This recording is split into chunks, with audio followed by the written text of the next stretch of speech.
సిరుల గని, నల్ల బంగారం, తెలంగాణ ప్రజల పాలిట వరప్రదాయిని, ఇలా ఎన్ని రకాలుగా చెప్పుకున్నా గుర్తుకు వచ్చేది సింగరేణి బొగ్గు గనులే.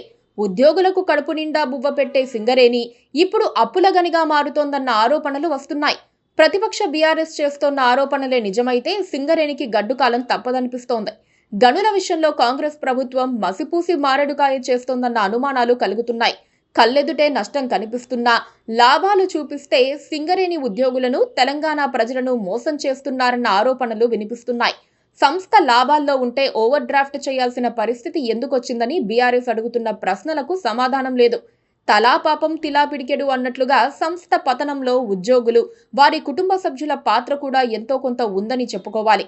సాధారణ నియామకాలు, కారుణ్య నియామకాల్లో జరుగుతున్న స్కాములు కోల్ బెల్ట్ ఏరియాలో తీవ్ర చర్చకు దారితీస్తోంది.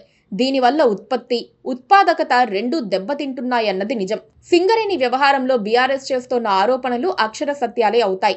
బీఆర్ఎస్ శాసనసభాపక్ష ఉపనాయకుడు హరీష్ రావు తాజాగా ప్రస్తావించిన అన్ని అంశాల్లో నిజముందని ఒప్పుకోవాలి.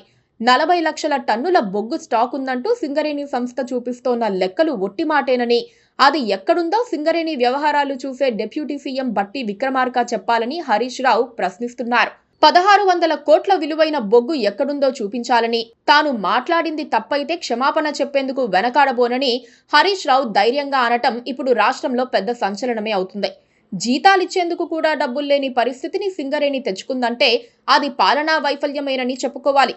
4000 కోట్ల ఓవర్ డ్రాఫ్ట్ బకాయిని సింగరేణి ఎలా చెల్లిస్తుందో చెప్పాలని నిలదీస్తే ఏలిన వారి నుంచి సమాధానం రావటం లేదు. రిస్క్ తగ్గించేందుకు అవకాశం ఉన్నా, ఓపెన్ కాస్ట్ గనుల్లో ఉత్పత్తి తగ్గిపోయినా యాజమాన్యం పట్టించుకోవటం లేదన్న ఆరోపణలు వెల్లువెత్తుతున్నాయి. గని ప్రమాదాలు తగ్గినప్పటికీ భద్రతా ప్రమాణాలు పెరగలేదని కూడా వ్యాఖ్యానాలు వినిపిస్తున్నాయి. లాభాల్లో ఉన్న సింగరేణిని కాంగ్రెస్ ప్రభుత్వం నష్టాల బాట పట్టించిన మాట వాస్తవం. దాంతో కోలుకోలేక సింగరేణి సంస్థ కూనారిల్లుతోంది. నిధుల మళ్లింపు కూడా పెద్ద సమస్యగా మారింది. నియామకాల్లో జరుగుతున్న స్కాములు కూడా ఉత్పత్తి తగ్గడానికి కారణమవుతున్నాయి. రిటైర్మెంట్కు ముందు కొంతమంది ఉద్యోగులు తమ పిల్లలకు కారుణ్య నియామకాలు ఇప్పిస్తున్నారు.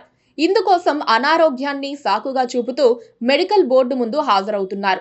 అదో మెడికల్ స్కామ్ గా కూడా తయారైంది. అసలు నియామకాల కంటే కారుణ్య నియామకాలు ఎక్కువయ్యాయని కోర్టులు హెచ్చరిస్తున్నాయంటే రిక్రూట్మెంట్ విధానంలో లోపాలు పెరిగాయని అర్థం చేసుకోవాలి.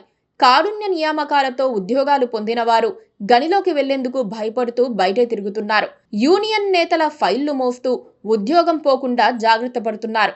దీనివల్ల షిఫ్ట్లో ఉన్న కార్మికులు తగ్గిపోయి బొగ్గు ఉత్పత్తి దెబ్బతింటోంది.